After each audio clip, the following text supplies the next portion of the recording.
Hey y'all, welcome to Girl Meets Screen. My name's Norma, your host or whatever. It's been a little minute, okay? And I know I was doing Married at First Sight by episode, House of Villains. I gotta catch up on House of Villains. Here's the deal, straight up. Both shows were not super entertaining. House of Villains, they were doing it too weird for me. Like, it was like they extended all this nothingness, and then eliminations come, you gotta wait till the next episode to see the elimination. Like, it was too slow paced for me, but looks like it got interesting. There was a few like little, tidbits post on TikTok about it, and like New York getting off, which if New York is off in the next like episode or two, that was dumb. You gotta keep New York to the fucking end. It's New York. Like, and we all know these shows are fake. It's not like they're actually being like, anyways. That's what happened with that. Married at First Sight was boring as fuck. And I don't know why I thought it wouldn't be, because I always find them boring. I always forward through. I watch seasons that are already out. Watch the beginning where they meet, the honeymoon. They're like first few days living together, and then I just forward to decision day, like what's up, what's going on. That's just what I do. That's basically what happened, was it just got boring. I did recently watch all of the episodes, so you'll have that. But that's what we're gonna talk about now, is what I mean. But yeah, I just kind of wanted to kind of give that update of why I just kind of stopped. I'm going to do this up to episode 8, and then I probably won't post about Married at First Sight until the end. Because like I said, it's just a lot of boringness. Some good stuff happened, but it really was still boring. But I just got to work, so we're going to stop this for a second. And when I can, I'll come back and we'll keep going, okay? We'll get into it. I'm back. Number one, sorry if it's very noisy. I tested and it doesn't sound like you can hear it, but if you can, I apologize. I'm at work. Cafeteria's right there. Kids are at lunch. What can I say? What can I say? What is it? What can I say? Oh, it's so bad. Anyways, we're back. We're eating together, okay? So I'm sorry. I'll try not to be eating as I'm talking about this show, but no promises. This is the only time I have today is lunch, and I want to get the video out today, so I apologize that I'm eating while I'm doing it. Also, they had these for us in the teacher's lounge. It's Spindrift, sparkling water and real squeezed fruit. This is mango black tea. Oh, unsweetened. Okay. It's real mango though, so it should still be sweet. I always thought unsweetened meant like no sugar, which it does, but like I didn't think about the fact that like if the thing is naturally sweet, like you're good, you know? But I'm kind of scared of the black tea part of it. But let's try it. Let's try it. It's sparkling water. Oh, it's not bad. It kind of though feels like, it almost tastes like the mango's been watered down, which is weird. But anywho, I don't know, y'all. I might be buying this, but 11 calories. Yes. Okay. 2 grams of sugar, which I don't think is much. 0 soda. Oh my God, this is healthy. I mean, like, it's not amazing, but I'm one of those people who will not drink at all if there's no juice. Does that make sense? Like, rather than grab a water, I just will stay dehydrated. So like, this could be good for me. Rather than having juice, I'll just buy sparkling water. Sorry, it's probably stupid that I'm like just now getting on that wave. But anywho.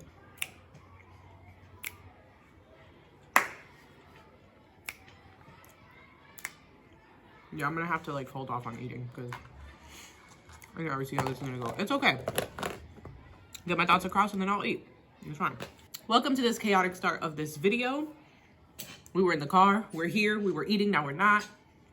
It's a good time. But anywho, jumping right in, I'm just gonna go couple by couple and share, like, I guess my thoughts up until this point. I won't say general thoughts, that makes no sense. Obviously, we're saving Lauren and Orion for last, so listen in, okay? All right, so first up, we've got Brennan and, oh my gosh, I'm gonna have to look them. I don't remember the names of those two couples, Emily and Brennan. Hold on, I have to type cast because I'm not gonna lie to y'all. I mixed them 2 white couples up. I'm not gonna hold you. Claire and Cameron, obviously telling apart his accent and all that, but the other 2, I keep mixing them up. Like, I'm like, which one's which? Like, what's, you know. Anywho, chaotic. Okay, I was right. Yeah. So Emily and Brennan, I mix up the names, not that I think they look alike. Emily and Brennan. So Brennan is suddenly not interested in Emily. And I say suddenly, but like you could kind of see it. I didn't think he wasn't attracted to her at all. Which maybe isn't even the case and he just doesn't know how to express it, but I did get the impression that she was not his type, and I think that just threw him off. Like, he was like, you know, like he was sitting there like, this is not the girl I usually date, and I'm married to her, and that can be nerve-wracking on its own, right? We're not making excuses, because like that whole like, are you attracted to me? And he's like, we're not doing that. And it's like, well, you answered the question. Anything other than a yes is a no. Is that simple? Unless you give some explanation of like, I am, but it's just you're a different type that I'm used to, or, you know, like whatever, like there's an attraction there. It's not as strong as I thought it would be or wanted it to be, like something, right? But if you give nothing, that's a no. Anywho, so that's what happens with them, is like they get back from the honeymoon. He doesn't want to live in the like new apartment with her. She does, but then when that, I forget which doctor it was that came to see them, or psychologist or whatever they were, she was like, yeah, you know, we're taking our time. And it's like, girl, you didn't want to take it. Like, I don't like when people do that, but maybe it's because I'm a person who like wears my heart on my sleeve, in the sense that I tell you exactly how I'm feeling when I'm feeling it. I don't hold back. I'm not like scared to talk or scared to put myself out there. So like in a situation like this, I would say, I want to live together. I want to keep trying this marriage, but he doesn't want to, or like I would have spoke up. But she's like, yeah, you know, we're taking our time, doing it different. And it's like, but you don't want to. So why are you sitting there pretending? Like, which I know it's to save face, but I don't know. And then she's like, you won't hurt my feelings. Tell me if you're not attracted to me. And then she's crying in the confessional.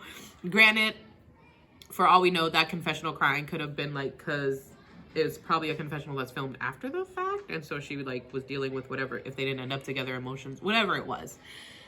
So he's not attracted to her, clearly, but, and he talks about, like, romantic feelings not being there, blah, blah, blah, but that he does want to keep trying.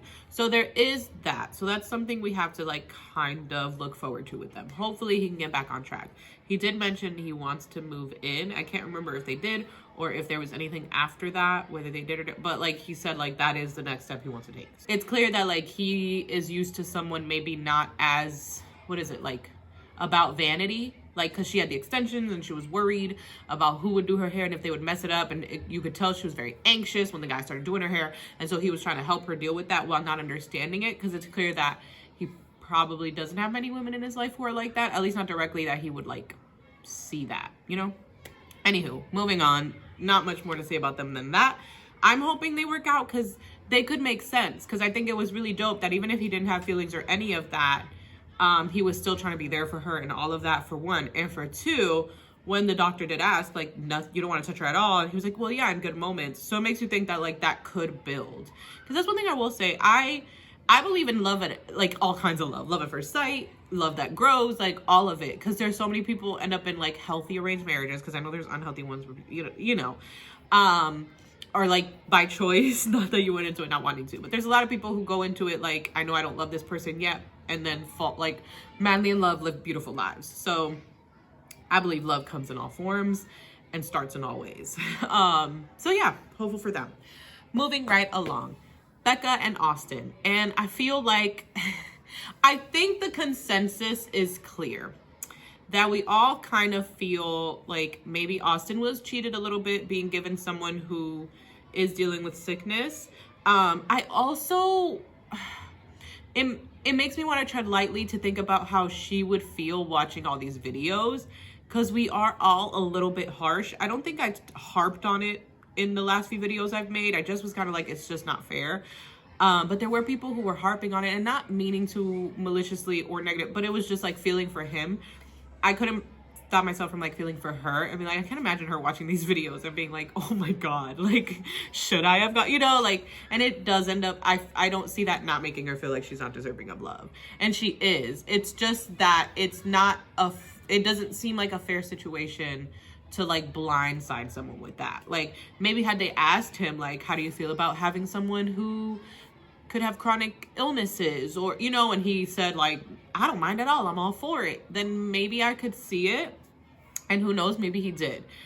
He seems to be handling it really well. He seems to really have the perfect like mind frame around it, like the way he looks at it. My only hope is that that's like truly him, and it's not him trying to like put a face for the camera, and not on purpose, like, oh, he's here to pretend, but like, you know, he knows that people are watching and wants to respond correctly. And so I hope that it's not that, and that it genuinely is that's the way he thinks, because then great, perfect match. My only other concern, they are really dope though. That's the thing. Like, that's probably my biggest concern for them. Other than that, they seem like they mesh really well. They're both really goofy and eccentric.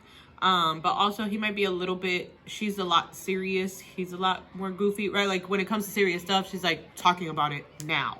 And he's like, chill out, what's going on? You know, like, so that part could probably make them butt heads, but they seem to like work really well together figuring it out. Like, I think she wants to be less of that. So it's like helpful to have somebody like him. My only other concern is the children piece. I'd be interested to hear more from her about why she's like, kids or no kids, either way. I'm curious if it's like because of her illnesses, because I know like endometriosis and a lot of what she has can make it difficult to have kids. So I wonder if she is like, you know, thinking like, I possibly couldn't, so I need to be okay with that possibility, and has like brought herself to that point where it's like it doesn't matter either way. So I am curious to hear like more from her and see if that's why, or if maybe there's just another reason and she's just like, I can see life either way, or whatever it is. I'm curious to hear more, you know. As for Austin, once again, it's tough because it's clear that this man wants kids. This man wants a family. Like, this man wants all that comes with that, dad, husband, right? Like that family life. Like, it's clear that he wants that. On the show.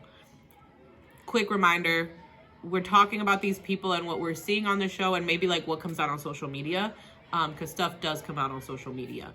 But yeah, it's just a reminder that like we're going based off the show. Obviously, we don't know these people personally. My opinions are based on what I'm seeing on a show. So in no way am I like, this is my opinion and it can never change. Like, if I was to see more, or I knew these people in real life and I was like, oh no, they're not like that, you know, so it could change. This is based on what we know. Back to Austin. It worries me because him ending up in a situation where that might not be a possibility.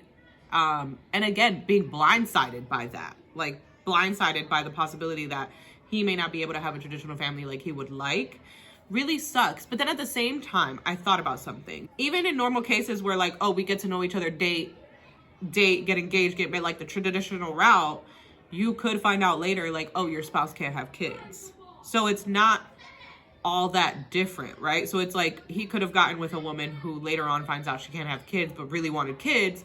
It's not super different from the whole blindsided aspect of this situation. So I'm like 50-50, because I'm like, well, I mean, is he supposed to like leave the wife that he did meet traditionally if she can't have kids? You know what I'm trying to say? Like, it's something you'd have to work through regardless if it happened in life. And we could say, oh, but if she hadn't been, he could have got someone that, but we don't know that. We don't know that that same healthy person wouldn't have trouble conceiving too. But anywho, those are just my thoughts on those two, but I think they make a really good match. I'm just not concerned, I'm just curious if he really is that way, because if he is, they will work great. Like, him being understanding of her sickness and like, you know, they would work great. It really did kind of suck, and I think for both of them to see like, oh, she couldn't go swimming with him and there were certain things she couldn't do, like that really sucks. Is that like her surgery just fell right in the like beginning of this. So those are my thoughts on them. Claire and Cameron. So actually I had watched episode 3, I want to say, and stopped for a while before I watched the rest. And in that, it was like 3 or 4, like one of those episodes of them like on the honeymoon and all of that. She was very like pushy, and like the therapy conversation was very like, you must do it. Why not? Yeah, no, your opinion's wrong. It's like, woosah, you're getting to know each other. We don't have to be so aggressive with it. You know, like, I'm a firm believer of like having conversations with people, because it's like nobody wants to be attacked. You're not gonna get your point across attacking someone, like trying to teach them things, you know? You teach by talking, understanding, making it a back and forth safe dialogue, you know? So she was coming off very judgy and very like, your way's wrong, my way's right, in a sense. I don't know if I'm making sense, but like she was just very like my way or the highway in the conversing at the beginning. It got better, and I think because she noticed it and wanted to fix that. And I think that that's something that she's always kind of felt like she wanted to do less of. And in that way, I feel like Cameron is a perfect partner for her, because he's not a person who is like easily annoyed by something like that, or a person that's like, yeah, you need to change that now or this isn't gonna work. He's very go with the flow, like, I'm going to let her figure it out. She'll let me know what's up. You know what I mean? So that's really cool about like them making sense. Also, that, like I said, that fades away, and so we fall into them just actually getting to know each other. My only thing is they have a lot of differing opinions about a lot of things. Very, very different outlooks on life. And so that can be tricky.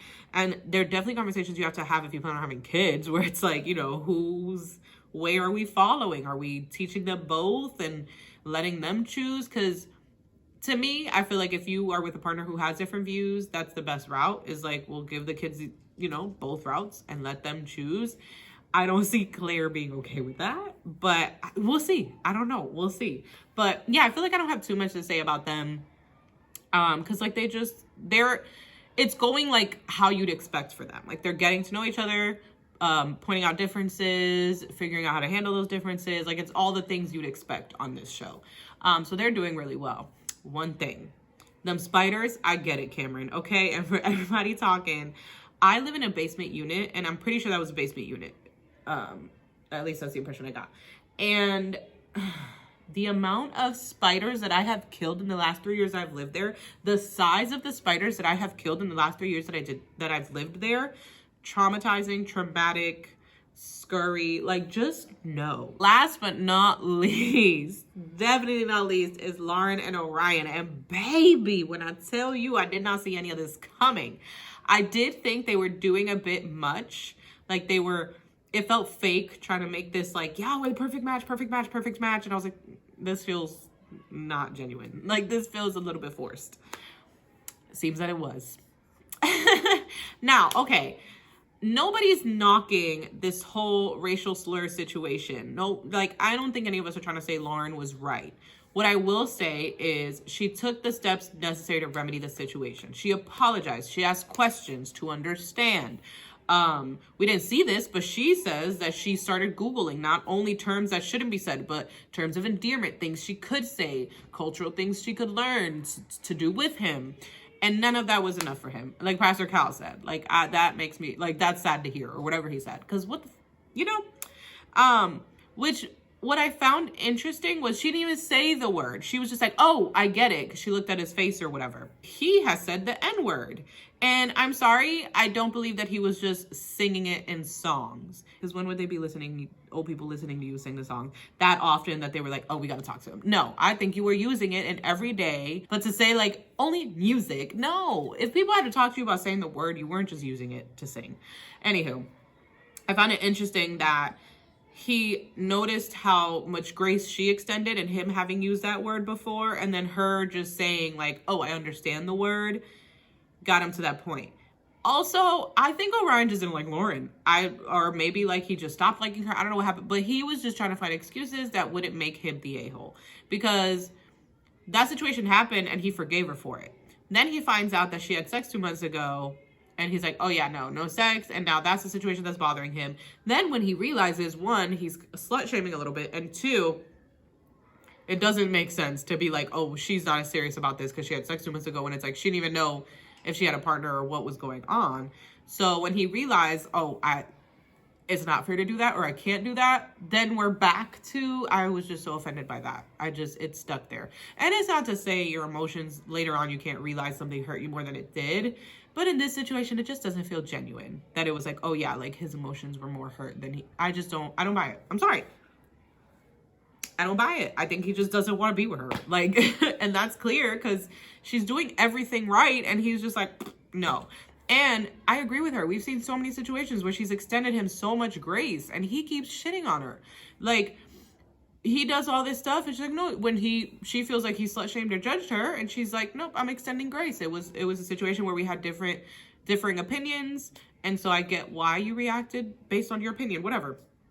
And then he doesn't do that for her. He tells her she failed the marriage because of what she said. Like, it's too much. It's too much. And I honestly, thank God that he said no. Because I know Lauren wanted to keep fighting because of that marriage and all of that. But thank goodness that man was over it. Because she does, like she said, she deserves somebody who wants to be in that marriage with her. And he was not it. Angle's probably off. Somebody came in and I got nervous. I threw my phone down so fast. Consensus is we're glad it's over. I hope she finds better, or that she's found better. I'm about to Google where is Lauren now, see what's going on with that. But those are the final thoughts. That's all the couples. Everything I have to say. Like I mentioned in the beginning, I probably won't be doing episode by episode reviews. Maybe if like every few episodes something interesting happens and I want to talk about right away, I'll talk about it right away. But otherwise, you'll probably see another one like with the finale, with decision day or something. Yeah, so I hope you enjoyed. Like this video, comment down below. I don't know, like who's the couple you think is gonna make it, if any. Subscribe for more content like this, and I will catch you in the next one. Bye.